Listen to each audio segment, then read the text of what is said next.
Hello everyone. Welcome back to our programming series. Today we are going to see about SkillRack daily test, that is, quadrant, odd integers.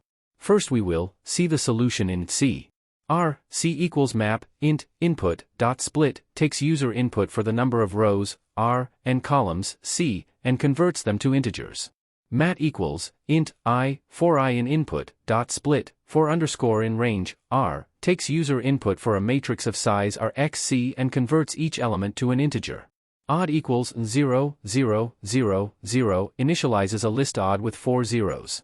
This list will store the count of odd numbers in each quadrant.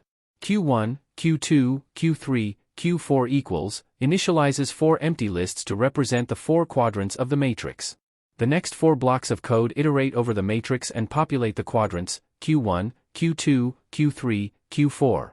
At the same time, it counts the number of odd numbers in each quadrant and updates the corresponding element in the odd list. CTR equals 0, initializes a counter variable. M equals max, odd finds the maximum value in the odd list and assigns it to the variable m.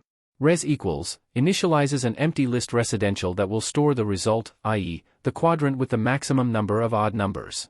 The following loop checks how many elements in the odd list are equal to the maximum value m and increments the counter, CTR, accordingly. If CTR is greater than or equal to 2, it means there are multiple quadrants with the same maximum number of odd numbers, and the program prints -1 and exits.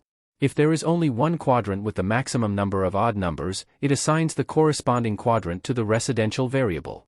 The final loop prints the elements of the chosen quadrant, res, in the specified format. I hope this explanation helps. If you have any further questions, feel free to ask in the comment section. Don't forget to like, share and subscribe for more programming challenges. Thanks for watching.